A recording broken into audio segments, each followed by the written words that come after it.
ইন্নাল্লাহা কাতাবাল ইহসানা আলা কুল্লি শাই। প্রত্যেক জিনিসের উপর দয়া করা আল্লাহ অবধারিত করেছে। প্রত্যেক জিনিসের উপর দয়া করা আল্লাহ অবধারিত। আমাদের নবীকে কি বুদ্ধি দিছে আল্লাহ দেখেন। নবীজি বলেন, ইজা যাবাহতুম ফাহসিনুজ যিবহা, তোমরা যখন জবাই করবা তখন তোমরা উত্তম ভাবে জবাই করবা। এটা কেন বললেন? নবীজি বলেন, ওয়ালিয়ুহিদ্দা আহাদুকুম শুফরাক, তোমরা যেই প্রাণীকে জবাই করবা, তরবারি দিয়ে জবাই করবা, ওই তরবারিটা ভালোভাবে তোমরা ধার করে নিবা। কেন ধার করবা? আল্লাহ নবী বলেন, ওয়ালিয়ুরিহ যাবিহাতা, ধারালো তরবারি দিয়ে যখন তুমি প্রাণী জবাই করবা, ওই প্রাণীর জান দ্রুত চলে যাবে, ওই প্রাণীটার কষ্ট কম হবে। এই জন্য আল্লাহ নবী বললেন, ইহসান দয়া করা প্রত্যেকটা জিনিসের উপর আল্লাহ অবধারিত করে দেয়। যদি আপনি কোনো প্রাণীর প্রতি দয়া না করেন, চড়ুই পাখি, আমাদের কুমিল্লাটারে গুলাইল কয়, গুলাইল গুলাইল কয় না? আমি তো কুমিল্লারে, আমি গুলাইল চিনলে আপনারা তো চিনবেনি। গুলাইল এই যে এইভাবে মারে, কি কন আপনারা? গুলাইল তো কয়। এখন এই গুলাইল দিয়ে আপনি আপনার লক্ষ্য ঠিক করতেছেন, এটা আপনি লক্ষ্য ঠিক করতে গিয়ে একটা চড়ুই পাখিরে মারছেন, যা হোক মারা গেছে চড়ুই পাখি। নাসাই শরীফ 4446 নাম্বার হাদিস। এই চড়ুই পাখি আপনার বিরুদ্ধে আল্লাহর কাছে মামলা করবে কিয়ামতের মাঠে।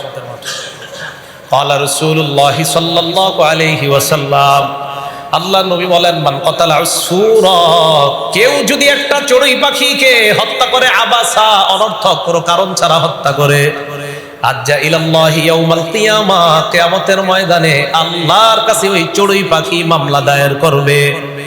আল্লাহকে ডাক দিয়ে বলবে, আল্লাহ ইন্না ফুলানান কাতালানি আবাসা, চান্দিনার মুখে আমাকে অনর্থক হত্যা করেছে আল্লাহ, ওয়ালাম ইয়াকতুলনি লিমান ফাআ, আমাকে কোনো উপকারের জন্য হত্যা করে নাই। একটা চড়ুই পাখি, এটার উপর আপনি নির্দয় আচরণ কোনো কারণ ছাড়া করতে পারবেন না, কিয়ামতে আপনার বিরুদ্ধে মামলা দিবে। নাসাই শরীফের 4349 নম্বর হাদিসে রাসূল আকরাম সাল্লাল্লাহু আলাইহি সাল্লাম বলেন, ক্বালা রাসূলুল্লাহ সাল্লাল্লাহু আলাইহি ওয়াসাল্লাম, মা মিন ইনসানিন কাতালা উসফুরান ফামা ফাওকাহা, কোন মানুষ যদি একটা চড়ুই পাখি অথবা তার চাইতে নিম্ন কোন প্রাণীকে তার অধিকার নষ্ট করে হত্যা করে, অধিকার নষ্ট, ভালো করে বুঝেন এই জায়গাটা, অধিকার নষ্ট, ইল্লা সাআলাহুল্লাহু ইয়াউমাল কিয়ামা, কিয়ামতের মাঠে আল্লাহ আমাকে আপনাকে প্রশ্ন করবে, ওই প্রাণীর অধিকার কেন তুমি নষ্ট করলা? গরু জবাই করবেন, অধিকার আছে। মুরগি জবাই করবেন, মোরগ জবাই করবেন, হাঁস জবাই করবেন, এই হাঁসের অধিকার আছে। সাহাবারা প্রশ্ন করলেন, হুজুর চড়ুই তো আমরা খাই, এটার আবার কি অধিকার? নবীজি জবাব দিলেন, প্রত্যেক প্রাণী হালাল, যত প্রাণী আছে এই প্রাণীগুলার অধিকার আছে। এক নাম্বার, জবাই করার সময় ইয়াজবাহুহা ফায়াকুলুহা, জবাই করতে হবে আল্লাহর নামে, এরপর এটা খাওয়া, এটা হলো তার অধিকার। জবাই কার নামে? সবাই বলেন তো কার নামে? এখান থেকে কি বোঝা যায়? আল্লাহ ছাড়া কারো নামে প্রাণী জবাই করা, ওই প্রাণীর অধিকার নষ্ট করা। আমি আপনাদেরকে সহজে বলি, কেউ একটা গরু জবাই করেছেন, মনে করেন মুহাম্মদ সাল্লাল্লাহু আলাইহি সাল্লামের নামে, কার নামে? মুহাম্মদ সাল্লাল্লাহু আলাইহি সাল্লামের নামে গরু জবাই করেছেন। কোরআনের সূরা আনআমের 118 নম্বর আয়াতে আল্লাহ বলেন, ফাকুলু মিম্মা যুকিরা রাসূলুল্লাহি আলাইহি, আল্লাহর নামে যেই প্রাণী জবাই করা হয়েছে ওটা খাও। এবার আমরা যেই প্রাণী জবাই করলেন, এই প্রাণী জবাই করলেন নবীর নামে, আল্লাহ বললেন আল্লাহর নামে যেই প্রাণী জবাই করা হয়েছে ওই প্রাণীর গোশত খাও। সূরা আনআমের 121 নম্বর আয়াতে আল্লাহ বলেন, ওয়ালা তাকুলু মিম্মা লাম ইউযকার ইসমুল্লাহ, আল্লাহর নাম নেওয়া হয় নাই যেই প্রাণী জবাই করার সময়, ওই প্রাণীর গোশত খাইবা না। তো নবীজি কি আল্লাহ? সবাই বল, নবীজি কি আল্লাহ? নবীজির নামে প্রাণী জবাই করলে এই প্রাণীর গোশত খাওয়া হারাম। কোরবানির সময় আমরা একটা ভুল করি, ভুলটা কি একটু দেন, 7 নাম লেখা হুজুর 7 নামে কোরবানি দিয়েন, 6 নামে কোরবানি দিয়েন। হুজুর আমরা 4 ভাই মিলে গরুটা কিনছি, আমরা 4 জনের নামে দিয়েন। আজকে থেকে এই বাংলা ভুলে যান, বলবেন এই 4 জনের পক্ষ থেকে আল্লাহর নামে, এই 7 জনের পক্ষ থেকে আল্লাহর নামে। হুজুর আমাদের এই 7 জনের পক্ষ থেকে আল্লাহর নামে কোরবানি দেন। হুজুর আমরা 2 ভাই মিলে গরুটা ক্রয় করেছি, আমাদের 2 জনের পক্ষ থেকে আল্লাহর নামে। তাহলে মুহাম্মদ সাল্লাল্লাহু আলাইহি সাল্লামের পক্ষ থেকে, খাজা মুঈনুদ্দিন চিশতির পক্ষ থেকে, আব্দুল কাদের জিলানীর পক্ষ থেকে, মা বাবার পক্ষ থেকে, আমার পক্ষ থেকে, নামে কার?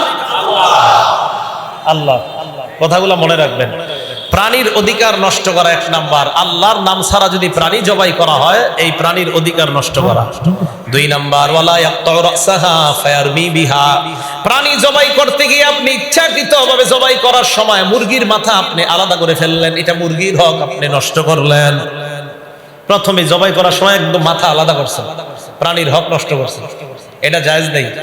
তাহলে ইচ্ছাকৃতভাবে জবাই করার সময় কোনো প্রাণী, 1 বিসমিল্লাহ বলা, 2 ওই প্রাণীর মাথা শুরুতেই আলাদা না করা, এই প্রাণীর অধিকার যদি আপনি নষ্ট করেন তো কিয়ামতের মাঠে এটার জন্য আল্লাহর কাছে দাঁড়াতে হবে। তাহলে প্রাণীদের প্রতিও দয়া করা আমাদের নবীজি শিখিয়েছেন। এক বিড়ালের ব্যাপারে এক মহিলা জাহান্নামী হয়েছে, আপনারা শুনছেন না? এটা কিন্তু বুখারী শরীফের হাদিস। এক মহিলা যে জাহান্নামী হয়েছে বিড়ালের কারণে, এটা বুখারী শরীফের হাদিস, 3482 নম্বর হাদিস বুখারী শরীফের। قال رسول الله صلى الله عليه وسلم, আল্লাহ নবী বলেন, উযিবাত ইমরাআতুন ফি হিররা, এক বিড়ালের কারণে এক নারীকে শাস্তি দেওয়া হয়েছে। নারীটার কি অপরাধ? সারাতহা হাত্তা মাতাত ফাদাখালাত ফিহান নার, নারী বিড়ালটাকে আটক রাখছে, রাখার পর ওই বিড়ালটা মারা গিয়েছে, এই কারণে নারীর ঠিকানা জাহান্নাম। আল্লাহ নবী ব্যাখ্যা করে দিলেন, আপনাদের ঘরের মধ্যে বিড়াল যদি ডিস্টার্ব করে, করার পর ওই বিড়ালকে যদি আপনি বেঁধে রাখেন, নবীজি বলেন লাহি আতামাতহা ওয়ালা সাকাতহা, নারী ওই বিড়ালের খাবারের ব্যবস্থা করে নাই, পানি পান করার ব্যবস্থা করে নাই, ওয়ালাহিয়া তারাকাতহা তাকুলু মিন খাশাশিল আরদ, বিড়ালটাকে ছেড়েও দেয় নাই যেন বাহিরের খাবার দিয়ে খাইতে পারে, এই খাবারের ব্যবস্থা করে নাই, ঘরেও খাবার দেয় নাই, বাহিরে খাইতে দেয় নাই, বিড়াল মারা গেছে, জাহান্নামী। তো আপনাদের ঘরে যদি বিড়াল ডিস্টার্ব করে, ডিস্টার্ব করার পর এটারে যদি আপনি বাঁধেন, বাঁধার পর খাবার কিন্তু দিতে হবে, খাবার যদি না দেন এটার উপরে জুলুম করা, নির্দয় আচরণ করা। নবীজি বলছেন এই নির্দয় আচরণ করলে এক নারী জাহান্নামী হয়েছে, তা তার এই অপরাধের কারণে নারী জাহান্নামী হয়ে যেতে পারে। আল্লাহ যেন আমাদেরকে এই জাতীয় অন্যায় ভাবে কোনো প্রাণীকে কষ্ট দিয়ে আমরা জাহান্নামী না হই, আল্লাহ হেফাজত করেন। তাহলে হাইওয়ান জানোয়ারের প্রতি যেই নবীজির এত দয়া, আমাদের প্রতি দয়া কি কম না বেশি? কেমন বেশি? এবার শুনেন, মুসলিম শরীফের হাদিস, হাদিস নাম্বার 202 নম্বর হাদিস। নবীজি 2টা আয়াত তেলাওয়াত করলেন কোরআনের, এই হাদিসে আছে কথাটা। সূরা ইব্রাহিমের 36 নম্বর আয়াত, সূরা মাইদার 118 নম্বর আয়াত। সূরা ইব্রাহিমের 36 নম্বর আয়াতটা হযরত ইব্রাহিম নবীর ব্যাপারে, সূরা মাইদার 118 নম্বর আয়াতটা ঈসা আলাইহিস সালাতু ওয়াস সালামের ব্যাপারে। আগে দেখি কি বলছে। তালা রাসূলুল্লাহ সাল্লাল্লাহু আলাইহি ওয়াসাল্লাম কাউলাল্লাহি আযজা ওয়া জাল, রব্বি ইন্নাকুন্না আদলাল্না কাসীরাম মিনান নাস। ইব্রাহিম নবীর ব্যাপারে আল্লাহ জানায়া দেয়, ইব্রাহিম নবী আল্লাহর কাছে দোয়া করলেন, আল্লাহ এই মূর্তিগুলা অধিকাংশ মানুষকে পথভ্রষ্ট করে দিয়েছে, ফামান তাবিআনি, যারা আমার অনুসরণ করে তারা আমার অন্তর্ভুক্ত হয়ে যায়, ওয়ামান আসানি ফাইন্নাকা গফুরুর রহিম, যারা আমার নাফরমানি করে আল্লাহ আপনি তো ক্ষমাশীল, আপনি তো দয়ালু। ইব্রাহিম নবী বুঝাইতে চায়, মাবুদ নাফরমান বান্দা যারা, তাদেরকে তো চাইলে আপনি হেদায়েত দিয়ে ক্ষমা করে দিতে পারেন। ইব্রাহিম নবী উম্মতের জন্য দরদ। ঈসা নবী আল্লাহর কাছে বলে, আল্লাহ ইন তুআযিবহুম ফাইন্নাহুম ইবাদুক, মাবুদ আপনি আপনার বান্দাদেরকে যদি শাস্তি দেন তারা তো আপনার বান্দা, ওয়া ইন তাগফির লাহুম, তাদেরকে যদি আপনি ক্ষমা করে দেন তাহলে আপনি তো ফাইন্নাকা আনতাল আজিজুল হাকীম, আপনি তো মহাপরাক্রমশালী, মহাপ্রজ্ঞাময়। ঈসা নবী কান্দে, ইব্রাহিম নবী কান্দে, উম্মতের জন্য মায়া। আমাদের নবী, 2 নবীর মায়া আর দরদ দেখা রাফা ইয়াদাই, আসমানের দিকে হাত উঠায়, উঠানোর পর বলতে লাগলেন, আল্লাহুম্মা উম্মতি উম্মতি ফাবাকা, আসমানের দিকে হাত উঠাইয়া বলতে লাগলেন, আল্লাহ আমার উম্মত বলে বাচ্চাদের মতো কান্না করা শুরু করে দেয়। ইব্রাহিম নবী কান্দে, ঈসা নবী কান্দে, আমাদের নবী কান্না শুরু করছে। জিবরাইল আলাইহিস সালাতু ওয়াস সালামকে আল্লাহ পাঠাইছে আমাদের নবীজির কাছে, যাও সালহু মা ইউকিকা, প্রশ্ন করো আমার নবী কেন কান্না করে।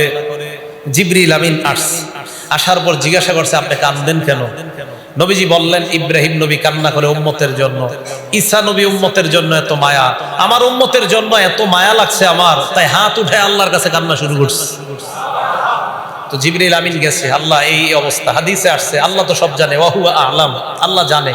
এরপর আল্লাহ সিস্টেম অবলম্বন করতেছে, জিবরিল আমিনকে বললেন, যাও আমার নবীর কাছে যাও। যাওয়ার পর দুইটা কথা বলবা। এক নাম্বার, ইন্না সারুদ্দিকা ফি উম্মাতিকা। দুই নাম্বার, ওয়ালা নাসুউকা। এক নাম্বার, আমার নবীকে বলবা কিয়ামতের ময়দানে আমার নবীকে তার উম্মতের ব্যাপারে আমি আল্লাহ অসন্তুষ্ট করব না।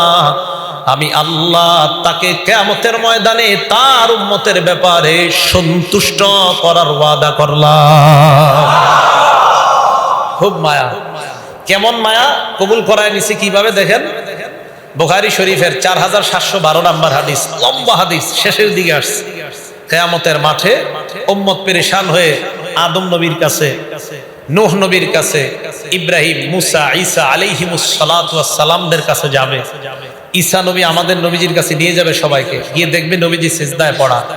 আল্লাহ ডাক দিবে, তিনটা কথা বলবে। এক, ইয়া মুহাম্মদ ইরফা রাসাক, হে মুহাম্মদ সাল্লাল্লাহু আলাইহি ওয়াসাল্লাম মাথা উঠান।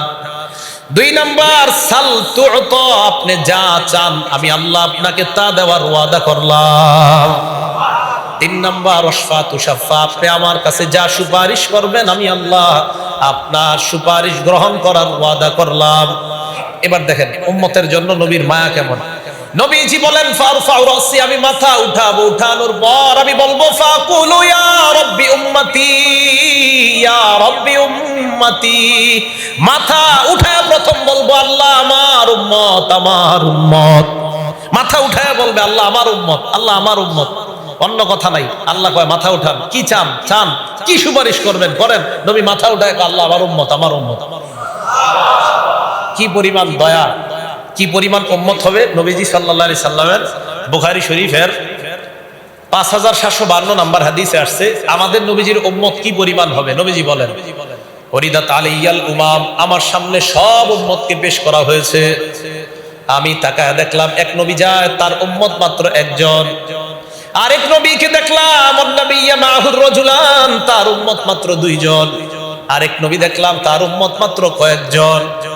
এবার নবী বলেন, রাআইতু সাওয়াদান কাসীর কদ সাদ্দাল উফুক, বিশাল বড় একদল দেখলাম যাদের শেষ সীমানা গিয়ে আকাশের দিগন্ত ছুঁয়ে যায়। এটাই হবো আমরা ইনশাআল্লাহ, নাকি না? আমরা না। এটা নবীজি বলছেন, রাজাউতু আন তাকুনা উম্মতি, আমি আশা করলাম যে এই বিশাল বাহিনী হবে আমার। আল্লাহ কয় না, এটা আপনার না। সুবহানাল্লাহ। হাদা মুসা ওয়া কওমু, এটা মুসা আলাইহিস সালাম এবং তার উম্মত। নবীজি পেরেশান, মুসা নবীর এত উম্মত। আল্লাহ পাক রব্বুল আলামিন বলবে, উনজুর, আপনি এবার তাকান। নবী বলেন, আমি তাকাইলাম, তাকায়া দেখলাম বিশাল বড় এক দল, এটা আকাশের দিগন্ত ছুঁয়ে যায়। এই আগের মতো হইছে। আল্লাহ কয়, আগেরটা আর আপনারটা তো এক হবে না। উনজুর হা কাজা ওয়া হা কাজা, এদিক সেদিকে একটু তাকান, একদিকে তাকাইলে হবে না। নবীজি বললেন, এদিক সেদিক তাকাইলাম, এবার উম্মতের আর কোনো শেষ খুঁজে পাওয়া যায় না। আল্লাহ জানায়া দিলেন, হা উলাই উম্মাতুক, এরাই হলো আপনার উম্মত। তো নবীজিকে আল্লাহ বলবেন, আদখিল মিন উম্মাতিকা মান লা হিসাবা আলাইহিম মিনাল বাবিল আইমানি মিন আবওয়াবিল জান্নাহ, জান্নাতের ডান পাশের দরজা দিয়ে যাদের হিসাব হবে না এই পরিবার উম্মত আপনি জান্নাতে ঢুকায়া দেন। তা আমাদের প্রতি রাসূল আকরাম সাল্লাল্লাহু আলাইহি সাল্লামের এত দয়া। একটু আপনাদের কাছে জানতে চাই, এই নবীকে আমরা কেমন ভালোবাসা দরকার, কম না বেশি? আজকে দুইটা বাংলা আমরা শিখবো। নবীজির শিখানো পদ্ধতিতে ভালোবাসবো না নিজেদের বানানো পদ্ধতিতে? হ্যাঁ, আমরা নবীজিকে ভালোবাসবো নবীজির শিখানো পদ্ধতিতে না নিজেদের বানানো পদ্ধতিতে? আল্লাহ তৌফিক দান করেন।